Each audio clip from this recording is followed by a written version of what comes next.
चलो बच्चों ये क्वेश्चन देखते हैं।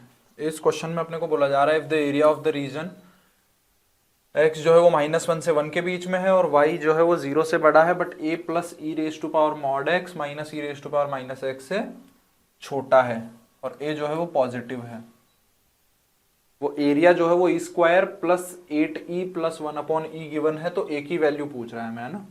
तो देखो पहले तो डायग्राम बना लेते हैं एक बार कि चल क्या रहा है यहाँ पे, है ना। फिर उसके बाद में डिसाइड करेंगे करना क्या है ना।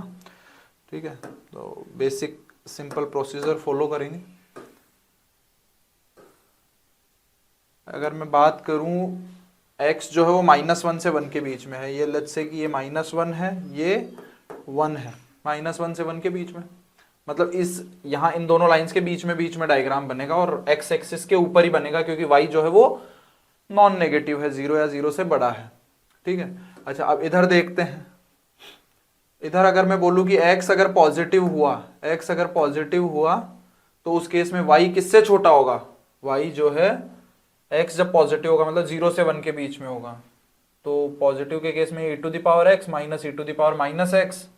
अच्छा इसका ग्राफ भी हमें आना चाहिए, e to the power x ऐसा ही होता है ना, e to the power x, अगर मैं x पॉजिटिव की बात करूं तो ऐसा ग्राफ हो जाएगा ना, exactly e to the power x जैसा ही कुछ होता है ना, ऐसा बोल सकते हैं। तो x अगर 0 होगा तो वैल्यू कितनी होगी यहाँ पे a, मतलब मैं अभी y is equal to a plus e raise to power mod x minus e raise to power minus x, इससे डील कर रहा हूं मैं। Less than equal to greater than equal to उनसे बाद में डील करेंगे। ठीक है, तो यहाँ पे x अगर 0 पुट किया तो ये कितना आ गया, a आ गया, a पॉजिटिव है और x अगर पॉजिटिव है तो ऐसा कुछ ग्राफ बन जाएगा हमारे पास में, है ना। अच्छा अगर x नेगेटिव है तो x अगर नेगेटिव होगा तो ये माइनस x से ओपन होगा, ये दोनों कैंसिल, तो y is equal to a। x जब भी -1 से 1 के बीच में होगा तो ग्राफ ऐसा होगा। ठीक है, ये स्ट्रेट लाइन है ना। ठीक है,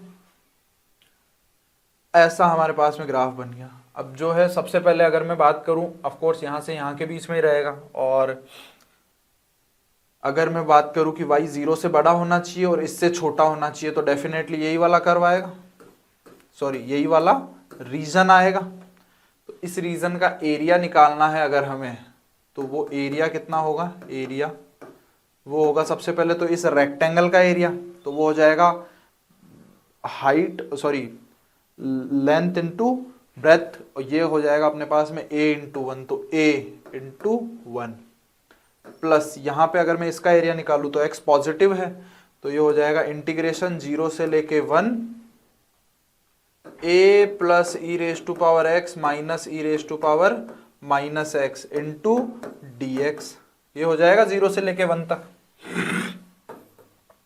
ठीक है, यहाँ पे ये एरिया कितना दे रखा है जो भी ये गिवन है, तो यहाँ से क्या किया हमने a प्लस इधर से कितना हो जाएगा ax plus e raise to power x plus e raise to power minus x, और यहाँ पे लिमिट पुट कर दी 0 से लेके 1, तो ये कितना हो जाएगा a plus e plus 1/e, और ये इधर से कितना हो जाएगा माइनस, अगर 0 पुट करूंगा तो ये 0, ये 1 और ये भी 1, तो -2, और ये कितना हो जाना चाहिए e square plus 8e plus 1/e के इक्वल हो जाना चाहिए। तो यहाँ से अगर मैं एलसीएम ले लूँ तो ये आ जाएगा e स्क्वायर 2a और -2, तो प्लस का 2a -2 टाइम्स e और प्लस 1/e जो है इसके इक्वल हो जाएगा e square plus 8e plus 1/e। तो यहाँ से साफ साफ दिख रहा है कि 2a -2 जो है वो 8 के इक्वल होना चाहिए, 2a -2 जो है वो 8 के इक्वल होना चाहिए। तो यहाँ से a कितना आ गया 10/2 मतलब 5, तो a की वैल्यू हमारे पास में आ गई 5। ठीक है।